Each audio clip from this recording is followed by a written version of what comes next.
Mark Bautista yan, and Garrett Bolden. At syempre, kitang-kita naman, walang kupas yung Miss Vina and Miss Gladys, di ba?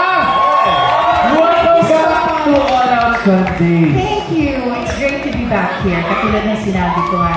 And kasi di ba parang, I think parang based ng panahon, the first time I guested here was like almost 1 year na. So I am back for Cruz versus Cruz again. Vina, kasi hindi naman ako masali sa Cruz versus Cruz. Oo, kaya nga eh.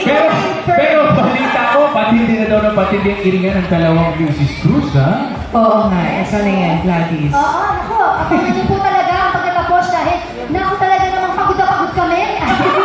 Sa ginawa namin pagtitiping, alamin niyo na lang kung bakit. Pero pinaghandaan namin at syempre pinagbutihan namin para po sa inyo. Yes, alam mo na yan, may prueba. Papakita ko sa inyo.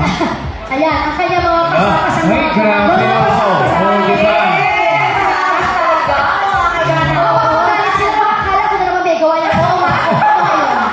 Ayun, so yun po ang clue sa mga kaganapan na dapat natin tutukan sa Cruz versus Cruz, hindi ba? Ayun, Miss Vina, Miss Gladys, please invite our viewers na tutukan ng Cruz versus Cruz. Yes, sa lahat po ng mga sumuporta sa amin, almost a year po, hindi po kayo bumitaw. Maraming salamat, Kapuso. Ito na ho, on January 17, ito will be our last airing po.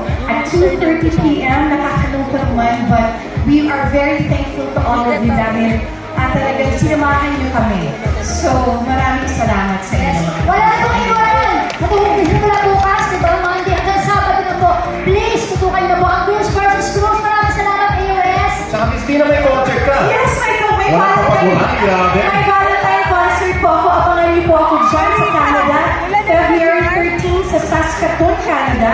February 14, Edmonton, Canada. For tickets, you may call 1306-830-1038. I'll see you guys, Canada.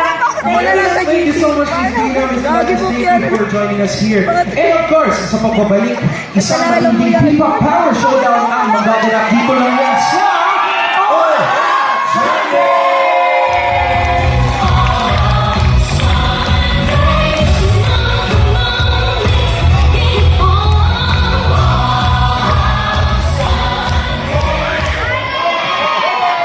Okay, now si Charlie, Stephanie. Charlie, Stephanie. First one.